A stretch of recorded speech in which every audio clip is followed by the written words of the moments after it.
تو ان کے علاج کی طرف واضح طور پر اشارہ جو ہے وہ موجود ہے۔ تو ثابت یہ ہوتا ہے کہ قرآن کریم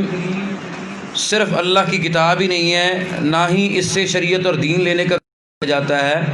بلکہ یہ قرآن انسان کے جسم کو بھی مختلف بیماریوں اور مختلف مصیبتوں اور ان چیزوں سے محفوظ کرتا ہے۔ تعلیم شفا کا ذریعہ بھی ہے، ہدایت کا ذریعہ بھی ہے، اجر و ثواب کا ذریعہ بھی ہے، اور بحیثیت مسلمان ہر مسلمان کا یہ ایمان ہے کہ وہ قرآن کریم کے ذریعے سے اللہ تعالیٰ سے تو اللہ توبہ کا بالکل صاف اور واضح دوسرا مفہوم ہم یہ جو ہے وہ یہ لے سکتے ہیں کہ یہ قرآن کریم کے ذریعے سے جو شرعی طور پر جو دم کیا جاتا ہے اس کو آپ اس زمرے میں لے سکتے ہیں۔ تو اگر آپ اتنی تکلیفیں، مشکلات اور مختلف صعوبتیں جو ہے وہ برداشت کی ہیں، آپ نے ہاسپٹل گئے ہیں، ڈاکٹر کے پاس جو ہے اس میں آپ کو ٹائم لگا، پھر میڈیکل رپورٹس کرانے میں وقت لگا، پھر اس پہ آپ کا مال پیسہ خرچ ہوا اور پھر بھی مسئلہ حل نہ ہوا، تو اس کے بعد پھر آپ جو ہے آخر کار اس روحانی علاج کی طرف آ جاتے ہیں۔ تو میں یہ کہتا ہوں، میرا موقف یہ ہے کہ جس رب نے انسان کو پیدا کیا ہے، اس کے پیدا کرنے کے بعد ہمارے جسموں کے اندر اللہ نے ایک چیز کو پھونک دیا، وہ روح ہے، جس کی وجہ سے ہمارا وجود زندہ ہے، اور جب ہمارا وجود اس روح سے خالی ہو جائے تو یہ مردہ ہو جائے گا، اس کی کوئی حیثیت نہیں ہے، بیماری اسی جسم کے اندر ہوگی اور جسم کے اندر ہی رہ جائے گی۔ امام ابن قیم رحمہ اللہ فرماتے ہیں کہ جب بھی کوئی انسان کسی جسمانی یا روحانی بیماری کا شکار ہوتا ہے تو سب سے پہلا اثر اس کی روح پر ہوتا ہے، اور خصوصاً جو مریض نظر بد کا شکار ہو جائے یا حسد کا شکار ہو تو اس صورت میں بھی اس انسان کے جسم کے اوپر اثر بعد میں ہوتا ہے، پہلے اس کی روح بیمار ہوتی ہے پھر جسم بیمار ہوتا ہے۔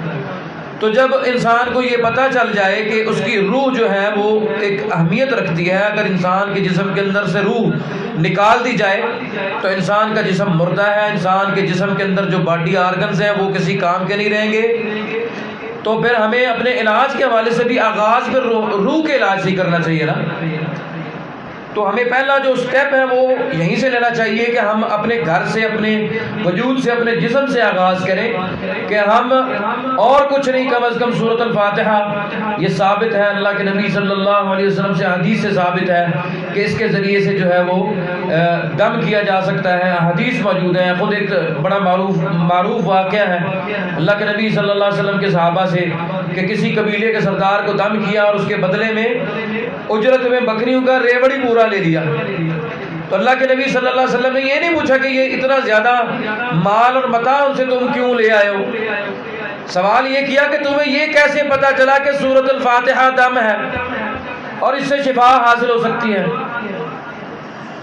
تو میرے محترم بھائیوں اور بہنوں، یہ قرآن جو ہے اس کو اپنی زندگی کے اندر اگر ہم شامل کریں گے، اس میں ہم سستی کرتے ہیں تو پھر نتیجہ بتانے کی ضرورت نہیں ہے، ہر شخص کو پتہ ہے کہ قرآن کریم یہ جو میڈیکل کے علاج کے اندر کتنی صعوبتیں ہیں، کتنا مشکلات ہیں، اور اسی طرح سے دیگر جو طریقہ ہے علاج ہے اس کے اندر بھی انسان کو بہت ساری مشکلات اور مشقت سے گزرنا پڑتا ہے، جبکہ اس کے برعکس روحانی علاج میں کیا کرنا ہے،